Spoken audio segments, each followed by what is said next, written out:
Kembali lagi bersama saya Aurelia Lintang dalam program iNews. Pasca kerusuhan penggusuran rumah akibat tanah sengketa di Duku Pakis, terdapat kisah penuh inspiratif dari Ibu Sunarmi, salah satu korban penggusuran yang kini tinggal di Rumah Susun Grudo, Surabaya. Meski harus mengalami kehilangan tempat tinggal, kekuatan dan semangatnya mencerahkan perjalanan yang kelam. Selamat malam pemirsa, kembali lagi bersama saya Bima Aditya. Saat ini saya sedang berada di depan Rusun Grudo.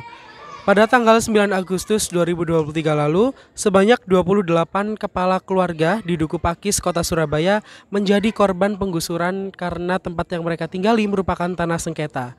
Semua keluarga tersebut dialokasikan oleh Eri Cahyadi ke Rusun Grudo.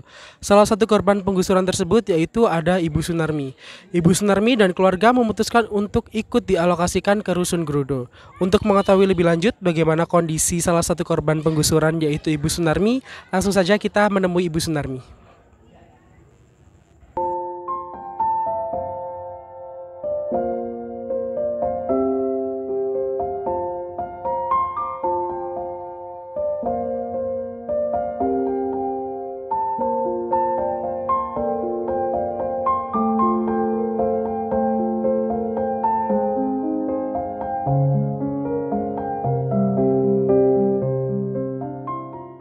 Sunarmi merupakan seorang ibu rumah tangga yang tidak pernah menyangka bahwa rumahnya akan menjadi korban penggusuran.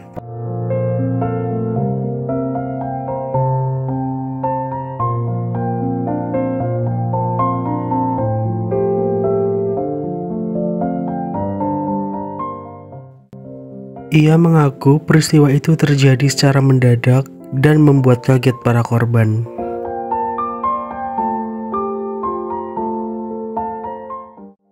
Nama saya Ibu Sunarmi, domisili di Duku Pakis, Gang 4A, nomor 31A, Surabaya. Status ibu rumah tangga.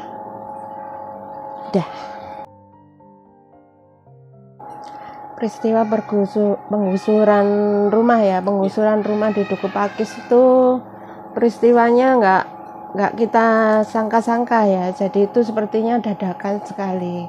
Jadi kita ada pemberitahuan dari RT kalau itu tanggal sekian gitu akan digusur. Nah itu kita nggak ada mediasi sama sekali.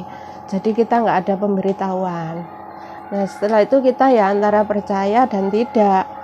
Tapi kalau melihat dari itu sudah ada dari keputusan MA, kita ya harus percaya. Tapi kan kita nggak ada mediasi ya, apa benar apa enggak. Jadi kita masih setengah ragu-ragu.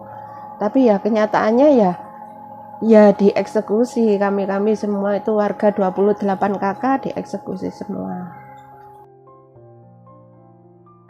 Setelah itu awalnya sih belum ada ya, tapi kita melalui ada bantuan dari salah satu dari partai, terus dari aparat, dari RT, RW, kelurahan, sama Bu Camat, itu kita dibantu lah. Jadi kita selama hampir 1 bulan tuh kita diberi bantuan permakanan.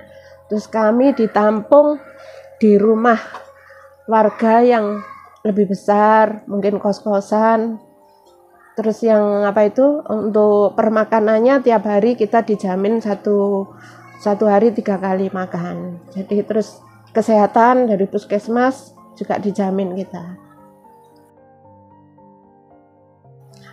Awal mula pindah ke rusun ini ya alhamdulillah ya, ini karena keputusan dari Bapak Wali Kota Eri Cahyadi.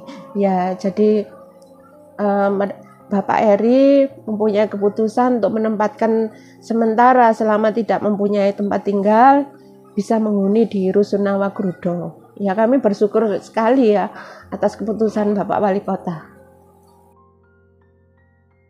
Asalnya kan kita tinggal di kampung ya, terus habis gitu di Rusunawa. Ini kalau saya pribadi ya nggak perlu adaptasi saya. Jadi rasanya itu sama di Rusunawa ini begitu guyup. Jadi mereka terbuka sih. Jadi menerima kita dengan sepenuh hati, ya terbuka. Jadi guyup, rukun, ya sama-sama lah persaudaraan. Sama. Oh, setelah penggusuran, dampak psikologisnya pasti ada, Mas. Iya, pasti ada. Ini terutama di mental ya, di mental kami itu pasti ada. Jadi sulit untuk dilupakan ya. Kita melihat dengan di depan mata kita sendiri, rumah kita dihancurkan. Nah, itu sudah beban ya yang nggak bisa kita lupakan seumur hidup. Terutama untuk dampak anak-anak kecil ya, ibu-ibu yang sudah sepuh-sepuh itu ini nggak bisa terlupakan ya. Cepat, responnya cepat ya, responnya cepat sekali, baik sekali dari aparat pemerintahan, baik ya. Jadi kita nggak menunggu lama kok ya. Nggak ada perbedaan sih, saya tetap bekerja, cuman perbedaannya itu saya harus lebih semangat ya, harus lebih punya jiwa lebih semangat, lebih kuat, karena kita tiap hari naik turun tangga ya, dari lantai 1 ke lantai 3. Kalau di Duku Pakis kan kita parkir langsung depan rumah. Nah, kalau di Rusunawa kita harus lebih punya semangat, harus sehat, soalnya harus ke lantai 1 ke 3 naik turun tiap hari ya. Dari pengalaman saya ini ya kalau dari pengalaman saya ini sebaiknya semua itu sudah digariskan sama yang kuasa ya. Jadi kita harus ikhlas, harus sabar, harus tawakal. Jadi kita nggak boleh memandang ego kita. Jadi kita harus bersyukurlah, tetap bersyukur. Pasti kalau kita berbuat baik, pasti banyak orang baik yang akan menolong kita. Dah.